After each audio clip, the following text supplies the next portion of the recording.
عبرت وہ پکڑتے ہیں جو شکر کرنا جانتے ہوں، ذوق ان میں ہوتا ہے جو شرف و ہنر رکھتے ہوں، تمنا ان کی جوان ہوتی ہے جو منافقت سے پاک ہوں، فتوحات ان کے حصے میں آتی ہیں جو شکست نہ آشنا ہوں۔ اگر دل تشکر کی طرف نہیں آتا،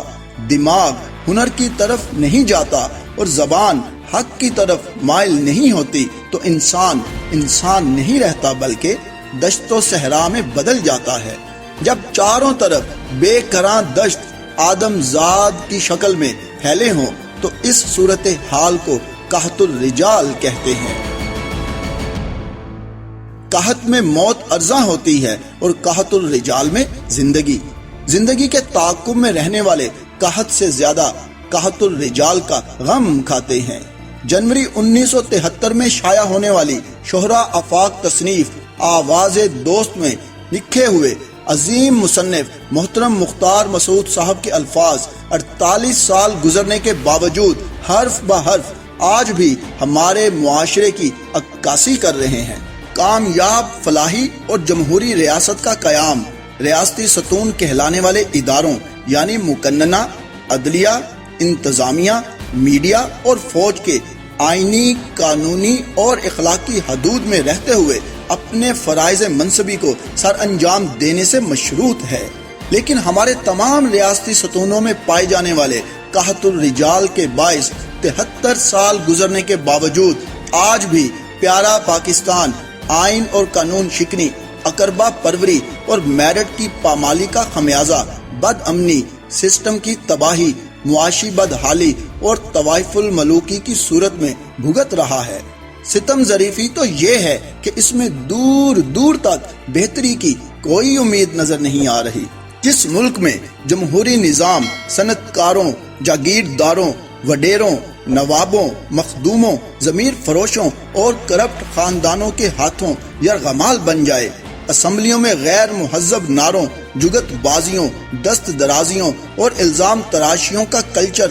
عام ہو جائے، پارلیمان عوامی مسائل کا حل نکالنے اور قانون سازی کرنے میں ناکام ہو جائے، جمہوری رہنما عوام سے دور اور کرپشن میں مشہور ہو جائیں، جہاں جمہوریت خاندانی بادشاہت میں تبدیل ہو جائے، جہاں تعلیم یافتہ، تجربہ کار اور قابل سیاستدان اس خاندانی جمہوریت کے آگے سر نگوں ہو جائیں، جہاں 22 سالہ جد و جہد کے بعد اقتدار میں آنے والا جمہوری رہنما کرپٹ سسٹم کو تبدیل کرنے کے بجائے بے بس اور مجبور ہو جائے، تو وہاں پارلیمان، ممبران پارلیمان اور جمہوری رہنماؤں کا بے توقیر ہو جانا ایک فطری عمل ہے۔ جس ملک میں عدالتیں عدل سے دور ہو جائیں، ججز کے فیصلے مجرموں کی فون کالز اور ان سے ملاقات کے بعد تبدیل ہو جائیں، وکلا اور بار کونسلز منہ زور ہو جائیں، معمولی باتوں پر سو موٹو لینے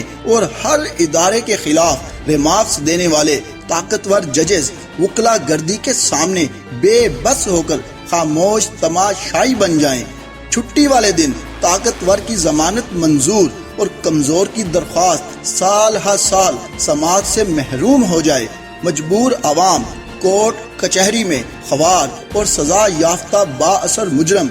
جیل سے لندن فرار ہو جائے، سپریم کورٹ کا حاضر سروس جج بیرون ملک اپنی فیملی کی جائیدادوں پر اٹھنے والے سوالات کا جواب دینے کے بجائے ریاستی اداروں کو مورد الزام ٹھہرائے، ساتھی ججز پر عدم اعتماد کر کے سپریم کورٹ کے طریقہ انصاف پر اعتراضات لگائے اور پاکستان کی شان میں گستاخی کر کے ہر پاکستانی کو تکلیف پہنچائے، تو وہاں عدلیہ اور ججز اپنی عزت، ساکھ اور وقار کھو دیتے ہیں۔ جس ملک میں طاقتور فوجی ڈکٹیٹرز کے ہاتھوں آئین و قانون رسوائی کا شکار اور سویلین بالادستی کے خواب چکنا چور ہو جائیں، سیاست اور کاروبار میں فوج کی مداخلت سر عام ہو جائے، سیاستدانوں سے فوجی جنرلز کی پس پردہ ملاقاتوں اور ان کے نتیجے میں ملنے والی ڈیل اور ڈھیل کے قصے زبان زدے عام ہو جائیں، تو وہاں جلسوں، چوراہوں، ٹاک شوز اور اخباروں میں آرمی اور ISI چیفز کے خلاف کرپٹ سیاستدانوں کی ہرزہ سرائیوں، الزام تراشیوں اور نعروں کو روکنا مشکل ہو جاتا ہے۔ جس ملک میں سرکاری ملازمین اور بیوروکریٹس کی غیر سنجیدگی، سستی، نااہلی اور ہٹ دھرمی کے باعث انتظامی مشینری ناکام ہو جائے، سرکاری اداروں میں رشوت اور سفارش کا کلچر رواج پا جائے، میرٹ کا قتل عام ہو جائے، پیشہ ورانہ انداز میں کام کرنا دشوار اور قابل افراد کا جینا محال ہو جائے، تو وہاں ریاستی تباہی اور عوامی بدحالی لازم و ملزوم ہو جاتے ہیں۔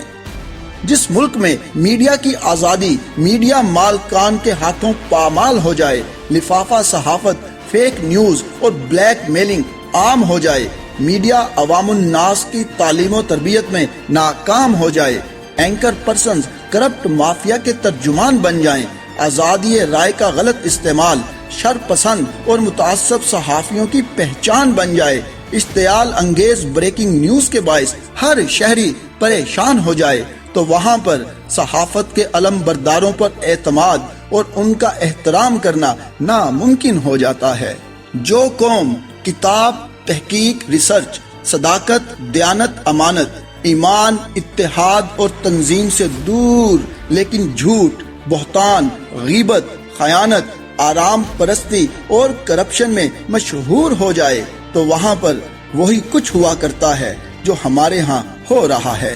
ہمارے جمہوری نظام کی بے توقیری، نظام عدل کی ناکامی، ریاستی اداروں کی بربادی، میڈیا پر بد اعتمادی اور فوجی جرنلز کی بدنامی قحط الرجال کا منہ بولتا ثبوت ہیں۔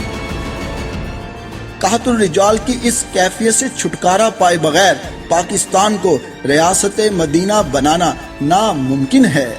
اس قحط الرجال سے چھٹکارا پانے کے لیے لازم ہے کہ ہم سب مل کر پروردگار کی عنایات کا صدقے دل سے شکر ادا کریں، اپنے گناہوں پر استغفار اور خلوص نیت سے کوشش اور دعا کریں کہ پیارے پاکستان کو ایسے لیڈر اور جمہوری رہنما نصیب ہوں جو پارلیمان کو معزز ایوان بنانے، قانون سازی اور فلاحی پالیسیوں کے ذریعے عوام کو اس سے حقیقی فائدہ پہنچانے کے ساتھ ساتھ اس منتشر قوم کو متحد قوم بنا دیں۔